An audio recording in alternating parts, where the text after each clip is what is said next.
à ton appel, Mali, pour ta prospérité, fidèle à ton destin, nous serons tous unis, un peuple, un but, une foi, pour une Afrique unie. Si l'ennemi découvre son front, au-dedans ou au-dehors, debout sur les remparts, nous sommes résolus de mourir pour l'Afrique et pour toi, Mali. Notre drapeau sera liberté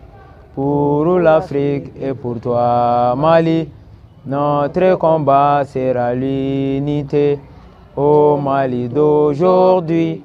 au Mali de demain. Les champs fleurissent d'espérance, les cœurs vibrent de confiance. Salam alaikum. Ambe Allah meba ni Allah jeba bela jelenfo. Oh, amanga militant bela jelenfo. Bon, bi ambora vidéo yɛrɛ kɛ kun ba ye rappel de ka hakili jigi ne kɛ parce que n'a fɔra ko an ka bɔ ka tiɲɛniw kɛ pour que an ka bila an ka hakɛ kɔrɔ vraiment an ye Mali bonya o ma ka d'a kan depuis Assimi ye fanga ta ka na se bi ma an b'u soutenir mouvement tɛ yen Mali kɔnɔ n'a fɔra ko hali n'u ye mɔgɔw wele c'est-à-dire k'an wele ko an ye na an ka na transition soutenir an bɛ bɔ. Un mouvement qui a été spécialement debout sur les remparts. On a soutenu la transition soutenue. On a fait à travers les canaux de Ben, le cerveau. Ni aller comme fait où il est routaillé. Aller y a fort, Djebéniana, devant Dieu les hommes, qui assimiler la route. Kabi démission bloc à Kekono, à Keramalin Benyana. On a assumé mais on a choqué les gens. On a choqué à 0 mètre. 0 mètre. Il a fait un bébé. Il a fait lui-même, il a subi beaucoup d'injustice. Mais si toi, tu as subi beaucoup d'injustice, et que tu as sorti, et à fond, on a dossier parmi les dossiers les plus urgents. On a dossier au la et boulot. Mais jusqu'à présent, il y a eu de fort. La rencontre c'était dans le mois d'août, non? Nous sommes aujourd'hui le 5 juillet 2020. Faut marquer. Antiga kumakan oh voilà. Kuma chamabiga fort mais jusqu'à présent faut marquer. Regardez quoi. Nous vous faire un blague. C'est-à-dire que la responsabilité assumée. Tiens Moukela, dommage tiens Moukela au réparer à Bana. Sinon trop c'est trop. Ainsi la mena oui, fait bien fort. Avril la mina au avril termina fouille. La roue matime fouille. La route là, ou bien fait, ou bien la route, ou bien la route, bien à ta fo. Quand on mais faut y marquer. En réalité, vraiment, ni antenne ce qui ko la route quand bien jigiti quand faire. Donc la mena bo, ou quand bien faire du mal fait. Ou bien à caru tu comme le cas kiti. Sinon, amena vraiment amena. Mais ni mou ben au kabo ka fanya abana. Sinon, ou tsam la flou konoti, ou tsam la flou konoti. Quand on sigi, ko obina ke chugodi. No obina ke, arrêtez de bo. No obina ke arrêtez de bo ka yira. Tiens ami fait ka ken doi. Ama patiente ko koro mais attention ato fausse promesse ba tourner ka fanda la ka obi na ta ubana na ba tashin wara ba arrêter bon hani sans caméra ami siga kono mais ka foko aba fan dajela awakati be sabe teme avril fora kera avril temena fush je benyana fora ko ambe do avril di et zo fait bebora kala makambi do avril di fush mais police do na ato nouveau recrut do na nuti na position kono ou l'air mini ka boire mais fouche ou ka boire do fanya sinon vraiment on en segana vraiment en segana ay délit ay sabeke délit la plus d'une année de doléance ay mou ka be sans kele ani kaloro bon ayo beke délit là mais ama voué fouille là faut échec ay de ambe échoué de là faut c'est-à-dire nga échec be ambe ça doma voilà donc ni ne ku nga kuma yi ka fo franchement salam alaikum ni nyanguma ne to Jenab Jarasuba ne fana régalé 2019-2020 mɔgɔ dɔ ye n jɔlen bɛ yan nɔ kɛrɛnkɛrɛnnenya la 2019 mɔgɔ musow tɔgɔ la halisa an bɛ wele mada la ne balimakɛ bɔra sa a ma fɛn fɔ ni min ma kɛ donc n tɛna se k'ale ka fɔlen kan n b'a ka kuma dɔrɔn de sɔn ji la anw minnu ye musow ye 2019 kana se sisan ma san joli de don anw b'an ban diɲɛ ko bɛɛ lajɛlen ma an tɛ manamana ko kɛ ko faso in an mago bɛ tenni de la n'o ye jumɛn ye kɛrɛnkɛrɛnnenya polisiya an y'an kunkan b'o de nɔfɛ wa an jigi dalen b'o de kan an boloma dalen b'o de kan an y'a kɛ sariya kɔnɔ ka sariya bato a fɔra k'an k'a kɛ cogo cogo an y'a kɛ ten donc mɔgɔninfin i mana kɛ cogo cogo min na i bɛ to sariya de kɔ ne bɛ n base jɔnni kan kɛrɛnkɛrɛnnenya son excellence Assimi Goïta ani John Choguel min ni jama bɛɛ lajɛ hali ni Choguel taara Segu san ka t'i jɔ diɲɛ bɛɛ bɛ bɔ parce que olu ko k'u bɛ nale a tɔgɔ di ko waleya jugu minnu bɛ Mali la k'u bɛ nale o de kɛlɛ donc u ko Mali anw fana bɛ tugu u kɔ ko Mali donc n'an bɛɛ ko Mali kelen ne hakili la Choguel anw tɛna se ka segin foyi kan n'an ma min ɲɔgɔnna yira Choguel la 2019 ni san cɛ san caman don dɛ ale de y'a jɔ an ɲɛ ma an jigi b'a ka hali sini anw tɛ taa fɔ jamana wɛrɛ la dɛ an b'a fɔ an ka Mali de kɔnɔ an ka Mali de kɔnɔ anw b'an fɛla fɔ an bɛ baara de ɲini an faso kɔnɔ mɔgɔw bɛ ka sa kɔgɔjida la o mais an k'o k'an faso de an b'a ɲini an faso de kan anw tɛ taa ɲɛfɔ yɔrɔ si ka tɛmɛ an ka faso kan Assimi Goïta e de bɔra ka n'i jɔ k'anw lajɛ anw minnu ye musow ye n'anw bɛ cɛw cɛ la an k'o ko polisiya e de y'i kan di an ma k'an ka taa k'e ɲɛ b'anw na i ɲɛ b'an ka hakɛ la i b'an bila an ka hakɛ kɔnɔ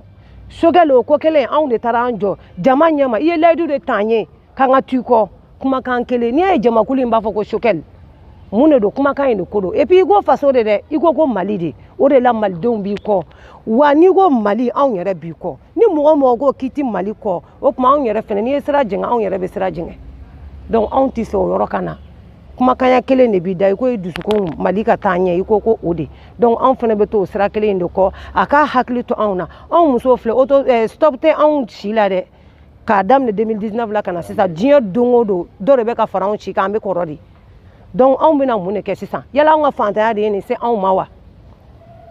anw jigi b'u kan se foyi tɛ anw ye n'a y'anw diya an tun bɛ den wolo k'an banni ma mais anw k'an faso de u k'a lajɛ u k'an bila an ka hakɛ kɔnɔ layidu ye layidu de n'i ye layidu ta n'a ma kɛ tiɲɛ kan o n'a kuma don mais n'a kɛlen don tiɲɛ kan u k'a lajɛ n'o tɛ anw kɔni bɛ kasi normalement n'a tɛmɛna nin kan fantanden tɛna baara kɛ Mali kɔnɔ bilen dɛ anw bɛ taa an kun fɔ jɔn ye an t'a fɔ ka tɛmɛ Choguel kan an t'an kungo fɔ mɔgɔ si ye ka tɛmɛ Assimi Goïta kan an ka bonya b'u yɔrɔ donc an b'a lajɛ u ko Mali de dusukun kelen diinɛ kelen n'o tɛ n'a y'an diya anw bɛ bɔ yan an bɛ taa pinɛ jeni hali sini n'an ma autorisation sɔrɔ min ka d'an ye an b'a kɛ tan anw t'o kɔ n'an ko an bɛ fɛn kɛ sisan anw b'an faso de tiɲɛ an faso ka d'an ye o ma an tɛ violence kɛ mɔgɔ si la donc an y'u deli anw de ye musow ye u k'a lajɛ Ala yɛrɛ kama u k'an bila an ka hakɛ kɔnɔ o de tun bɛ ne fɛ ka fɔ. bɛɛ lajɛlen ne yɛrɛ k'ale 2019-2020 Mohamed Tarawele Alliance Saoudien camarades bɔra k'a fɔ cogo min na a tɛ tɛmɛ o kan an bɛ hakililajigi de la an tɛ kɛlɛ kɔ an tɛ woyɔ kɔ 2019 ni 2022 san 3 de don ni a y'an sigilen k'a fɔ k'an tɛ baara wɛrɛ fɛ bɛɛ n'i ka baara kanu de don depuis bɛ don école la ka di i ka kɛ baara mun kɛbaga ye i b'o kanu depuis bɛ école la n'a ma ɲɛ k'an ye polisiya yɛrɛ kanu ka jamana kɔnɔdenw an'u bolo minɛ k'u lakana k'an bila an ka hakɛ kɔnɔ n'a fɔra k'an bɔra la 2019 concours kɛcogo la ta n'a ma dogo maliyɛn si la an kan ka taa sira o sira kan an wulila ka so bɛɛ ma diinɛ ɲɛmɔgɔ foyi tɛ Mali la yan n'an ma don mɔgɔ minnu kan autorité ɲɛmɔgɔ foyi tɛ yen nɔ k'an bɛ se ka don mɔgɔ min kan k'an ma don o kan layidu de taara an ye k'a fɔ an ye karisa a bɛ bila a ka hakɛ kɔnɔ an ka hakɛ waati min fɔra yan ni bi cɛ ka jan ni y'anw sigilen ka bi ma kɔnɔ an dara an ka jamana de la wa an dara jamana ɲɛmɔgɔ de la an bɛ maliyɛn den bɛɛ fo maliyɛn k'a daminɛ Mali kɔnɔ Mali kɔ kan ni maa kelen degunna o ye bɛɛ degunnen ye ni maliyɛnya ye tiɲɛ ye diɲɛ bɛɛ bɛ ka kuma bi Mali kan diɲɛ bɛɛ ka fierté bi ko Mali Assimi Goïta n'a fɔra ko anw yɛrɛ bɛ yan bi ko anw degunnen don o degun kama avec tout ça an bɛ ka se an yɛrɛ la an tɛ ka jama labɔ an tɛ ka tiɲɛni kɛ diɲɛ fɛn tiɲɛni foyi se tɛ yen bi ko mun se tɛ anw ye an denmisɛnninw ye wa anw déterminé don parce que layidu mun taara an ye n'a ma bɔ a sira ma kan wɛrɛ bɛ fɔ a la dɛ parce que n'i y'an patience ye ka bi lasɔrɔ tiɲɛ yɛrɛ la layidu de don donc an bɛ Assimi précisément an bɛ Assimi de wele parce que an bɛ Assimi de dɔn Assimi de ye maliden bɛɛ fa n'a ba ye bi Assimi de ye Mali ɲɛmɔgɔ ye bi an kana kɛ k'a fɔ ko ni maa dɔ ma wuli ka tiɲɛni dɔ kɛ olu tɛ ta ka bila u ka hakɛ kɔnɔ n'a fɔra k'an ka taa sariya sira kan Mali ye sigikafɔ jamana de ye Mali ye bɛn jamana de ye donc sigikafɔ kan ka kɛ sira o sira kan an b'o siraw bɛɛ lajɛlen kan ka jamana k'a lajɛ k'u kɔfilɛ jamanadenw na k'anw fana ɲɛji cɛ k'an ka fantandenya ka kɔ an fɛ sinon tiɲɛni kɛra dɛ maa caman degunna n'a fɔ muso caman banna cogo min na minnu y'u ba furuw ma ka se bi ma minnu y'u ba densɔrɔw ma ka se bi ma o tɛ dɔwɛrɛ ye o ye faso kanu de ye mɔgɔ min bɛ baara mun kanu k'a yira k'a fɔ k'i bɛ jamana ani jamana kɔnɔdenw k'i b'u lakana ne fɛ bɛɛ kan ka bila i ka hakɛ kɔnɔ o ko la donc an bɛ weleweleda mun kɛ jamana ye bi Asim kana bila Choguel la kana bila ministre de la sécurité la n'a ma ye ko ninnu ka kumakaw de fɔra an ye k'Asim ko k'an ka fɛn k'a bɛ ta bɔ a la ko wa k'a bɛ kɛ o kɔfɛ ka na chef de gouvernement fɛ n'o ye Choguel ye o Choguel kelen ka tila k'o kuma fɔ an ka audience sɔrɔ fana ministre de la sécurité la o fana tila hakilisigi kuma fɔ an ye ka wagati kɛrɛnkɛrɛnnen yɛrɛ d'an ma pour que an bɛ se ka bɔli ni fɛnw bali ka tiɲɛniw ye k'u to yen k'an sigi ka bin makɔnɔ hali sisan taama bɔ sisi ma minɛ an tɛ y'a kɛlɛla an tɛ y'a woyala an bɛ y'a ka hakili lajigi de k'a yira a la k'a f'u ye anw dafalen don an bɛ maa 1000 ani kɔ de la mais hali y'a ye bi an bɔra bi an ye maa damadɔ de wele bi ka na kuma bɛɛ lajɛlen tɔgɔ la parce que an tɛ fɛ k'a mɛn bi ko maliyɛnw yɛrɛ dama bɛ ɲɔgɔn na o ye anw yɛrɛ ma kuma sulu de diɲɛ bɛ ka kule n'an yɔrɔ min na an kan k'an jija an ka ɲɔgɔn minɛ ka don da kelen fɛ. Salamu alaikum maliyɛn cɛ n'a muso an ka foli bɛ bɛɛ lajɛlen ne tɔgɔ Yakuba Kulibali n bɛ récalé de la police 2019-2020 commission membre dɔ ye bon bi kɔni an bɛ yan nɔ kuma caman tɛ yan nɔ an bɛ yan nɔ i n'a fɔ kabini an ye ko in daminɛ cogoya min na an b'o kelen de la delili sira kan parce que bamananw bɛ kuma dɔ fɔ ko jo tɛ ɲin tan ni ɲintigi cɛ quoi ɲɛmɔgɔ ninnu an mɔkɛw de don an faw de don an kɔrɔw de don donc toujours an y'a daminɛ cogoya min na an b'o bolo kelen an bɛ delili sira parce que se t'anw ye an bɛɛ ye fantandenw de ye se foyi t'anw ye dabali t'anw ye jigiya t'anw ye mais k'a daminɛ a daminɛ la fo bi anw sigilen don ka makɔnɔli kɛ sabula lɛriw kan dɔ de tun dira anw ma mɔgɔ ka ɲɛmɔgɔ hali diinɛmɔgɔw yɛrɛ b'o fɔ ɲɛmɔgɔ bonya o ye jamanaden ɲuman bɛɛ lajɛlen ma diyagosa ye donc ɲɛmɔgɔ ninnu ye lɛriw ta anw ye ko a bɛ kɛ donc an fana b'u k'u ka lɛriw kan kɔ an dalen don a la fana ko u bɛ se k'a kɛ donc an kɔni bɛ yan nɔ o hukumu kɔnɔna la u kana an ni ɲɛji to an b'u deli yɛrɛ sinon an bɛ se ka ko kɛ mun tɛ nin ye o an sera mɔgɔ dɔw fɛ yan nɔ jamana in kɔnɔ mɔgɔ dɔw fɛ olu ye sira dɔw don an kɔrɔ ko n'an m'o kɛ ko an ka liti tɛ ɲɛ o tiɲɛni sira ye mais an yɛrɛ y'a ye an n'an ka denmisɛnninya olu mun ye mɔgɔkɔrɔba ye n'olu ka tiɲɛni sira don an kɔrɔ ni tiɲɛni nana kɛ sisan jɔn bɛna kɔlɔlɔ sɔrɔ sini ma o ye an denmisɛnninw de parce que o mɔgɔkɔrɔba ninnu ta dɔgɔyara la ka ban bamananw b'a fɔ cogoya min na nali bɛ kɛ cogoya min na ni tagali bɛ kɛ ten tɔ olu ta dɔgɔyara la ni tiɲɛni kɛra an denmisɛnninw de b'a kɔlɔlɔ sɔrɔ an ye sini donc an ma sɔn o sira ma toujours an bɛ delili bolo de kan an kɔni b'a essayer k'u deli yɛrɛ de halisa u k'u kɔfilɛ anw na u kana an ni ɲɛji to sinon an bɛɛ kelen-kelen an bɛɛ bɛ se ka ko dɔ k'an yɛrɛ ye o an bɛɛ bɛ se ka ko dɔ kɛ mais an ba ko caman ma an bɛɛ bɛ se ka ko dɔ kɛ an ba ko caman ma sabula mɔgɔ ye mun kanu n'i donn'o la o de b'i nafa i ye mun kanu fɛnɛ i bɛ se ka tɔɔrɔ de muɲu o kan donc o kɔni de kun an bɛ welewelemada kɛ maliyɛn den bɛɛ lajɛlen donc u ka mun bɛ se k'an dɛmɛ ni se fɛn fɛn u k'an dɛmɛ n'o ye ka faamaw fɛnɛ deli an ye u k'u kɔfilɛ an na u kana an to ɲɛji la halisa o de tun bɛ ne fɛ ka bɔ. maliyɛn cɛ a muso denmisɛn ani maakɔrɔba an bɛ bɔ ka bɛɛ lajɛlen fo bi a balimakɛ de mankan don ne ye Seku Sanogo alias le philosophe récalé 2019-2020 ka porte parole n'o ye ka kuma lasela dɔ ye ne b'olu cɛ la en fait ka bɔ bi ka kibaruya lase aw ma n'an ka situation n'a ma dogo aw si la jamana in kɔnɔ donc kabi 2019-2020 concours résultat kɔfɛ donc an bɔra ko an ma jɛn ni résultat ye parce que bingani de kɛra résultat kɔnɔna na an ye jateminɛw de kɛ résultat in kɔnɔna na vraiment a fɛsɛfɛsɛ cogo man ɲa fiyewu donc an bɔra an ye kuma camanw kɛ an ni mɔgɔ camanw ye ɲɔgɔn y'a ko la fo ka na se layiduw de taara an ye k'u b'a kɛ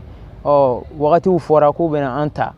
n'a ma ɲɛ o wagatiw fɔra tali ma kɛ a wagati ninnu na donc an bɔra ka laɲinini k'u fɛ o wagati ninnu kɔfɛ tuguni yaasa k'a kɛ hakilinajigi baaraw ye u ma u bɛ se ka an lajɛ halisa ka sababu kɛ jamana yɛrɛ bɛ lahalaya mun na o de kama an tun bɛ bɔ ka caya cogo min na ani ka bɔ ka wale minnu n'an b'o ta ka bɔ donc an ye dɔ bɔ olu la ka jamana yɛrɛ ka lahalaya position lajɛ donc o de y'an mɛn bi an bɛ bɔ an bɛ kuma pour que tulo kunnadiw bɛ se ka don a la pour que da kunnadiw bɛ se ka don a la fɛnɛ donc bi ni an ye ka se yan bi donc an bɛna laseli k'u ma fɛn wɛrɛ tɛ hakilinajigi de don donc u k'a dɔn k'a fɔ halisa an bɛ yen an ma ɲina an bɛ yen an tɛ sunɔgɔ la an ma ɲina an sigilen don an tulo ma dalen don donc o ye layidu min ta halisa u k'an bila an ka hakɛ kɔnɔna na donc o hukumu de y'an bɔ k'an se yan bi voilà k'an bɛna laseli k'u ma o tɛmɛlen kɔfɛ kuma min bɛ ne bolo k'a yir'u la k'a fɔ wagati mun na ni mɔgɔw bɛ ka bɔ k'u ka droit ɲini k'a fɔ ko bingani de kɛra u kan o wagati kelen na jamana fan dɔ mɔgɔw bɛ ka ta k'u intégrer armée kɔnɔna na ka taa sababuya kɛ k'u ye marifaw de ta mɔgɔ murutilenw kuma bɛɛ gouvernement bɛ sɛbɛn dɔw bɔ ka jeune dɔw ta a dɔw yɛrɛ an yɛrɛ tulo bɛ don a la yɔrɔ dɔw la dɔw bɛ taga ni marifa ye hali n'a y'a sɔrɔ olu kun t'o la n b'o fɔ bi n tɛ siga mɔgɔw bɛ bɔ yan ka taga yen nord yen zone ninnu na pour que u bɛ se ka intégrer ko parce que u bɛna taa marifa de ta hali n'a y'a sɔrɔ u kun t'o banbagaciw la o dalilu b'an bolo an bɛ se ka kuma o kan an minnu an ma fɛn wɛrɛ ɲini u fɛ ko binkani de kɛra anw kan an bɔra o cogoya la k'an ka hakɛ ɲini an ka constitution an ka preuve bɛɛ b'an bolo ɲɛmɔgɔw dɔw bɛ fanga na bi dɔw tɛ fanga na caman y'an reçoit u caman ko an ma ko vraiment dalilu b'a bolo tiɲɛ yɛrɛ la binkani de kɛra aw kan an bɛna aw bila aw ka hakɛ kɔnɔ olu kɔfɛ an welela k'an reçoit caman fɛ an yɛrɛ welela k'an reçoit gouvernement chef fɛ gouvernement n'o ye farancɛ fanga o ɲɛmɔgɔba ye docteur Choguel Kokala Mayiga o y'an reçoit o kɔfɛ a ka ministre dɔ y'an reçoit n'o ye sécurité ministre ye anw yɛrɛ bɛ département min kɔnɔna na o ministre o y'an reçoit donc olu ko ni ala sɔnna a ma k'u bɛna an bila an ka hakɛ kɔnɔ mois d'avril kun fɔra k'u bɛna 2019-2020 recalés bila u ka condition kɔnɔ o ka sababu kɛ binkani de kɛra u kan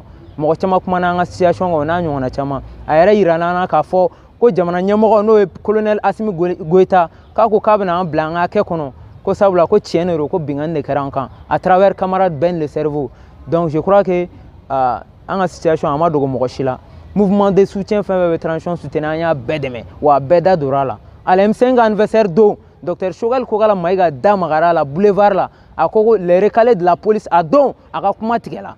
tellement que an de kun bɔra ka caya an ma bɔ k'an bɛna mɔgɔ kɔkɔrɔma don an bɔra faso de kɔkɔrɔma donni de kama an ma bɔ ko mɔgɔ bɛna utiliser an bɔra de k'an bɛna faso kɔkɔrɔma don an dar'u la de parce que u ko k'u ye patriotes de an fana y'a ye vraiment an bɛ fɛ ka faso de dɛmɛ n'an donna nin baara in kɔnɔna na an ma don a la wari an tɛ k'a ɲini wari kama an tɛ k'a ɲini foyi kama a diyara an ye de a kanu de y'a to an nana a la n'a ma ɲɛ k'anw nana o cogo la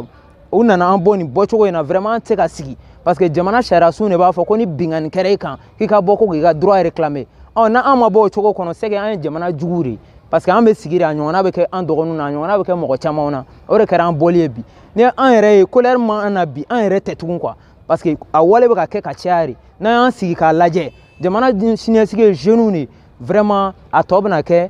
karisa ka mɔgɔw donc dɔw de bɛna stigmatiser donc an tɛna jɛn n'o ye tuguni quoi bon o de kama an bɛ fɛ ka bɔ ka yira laseliw la ko don nataw la fɛɛrɛw b'an bolo an bɛna bɔ dɛ an ma ɲinɛ dɛ bilahi an bɛ bɔ dɔgɔyalima tɛ foyi tɛ mɔgɔ minnu bɛ fanga na bi u k'a dɔn k'a fɔ an faw don an kɔrɔw don wa an y'u kɔkɔrɔma dɔn fo ka na se bi ma an yɛrɛ ye jɔyɔrɔ min ta transition in kɔnɔ o mɔgɔ ka dɔgɔ mun y'a ta o kulun ka dɔgɔ recalé 2019-2020 hali colonel Assimi Goïta ka investir don an de jama kun ka ca ni bɛɛ ye an b'o fɔ yan bi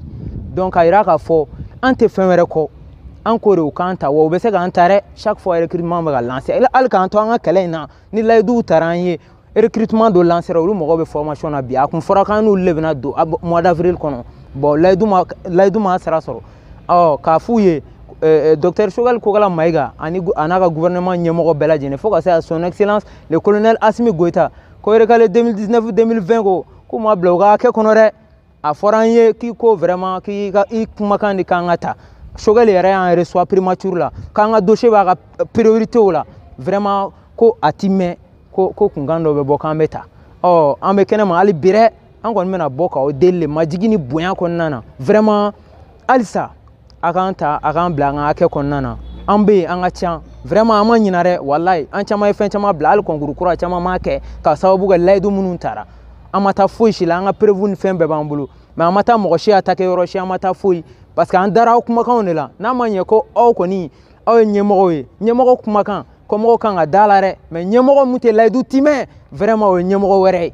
an tɛ fɛ aw ka ye o mɔgɔw la an ka danaya de b'aw kan aw bɛ yɔrɔ min na hali sini an bɛ ka fanga in supporter ka sababu kɛ a bɛ ka fɛn minnu lana jamana kɔnɔna na mais an ma ɲinɛ dɛ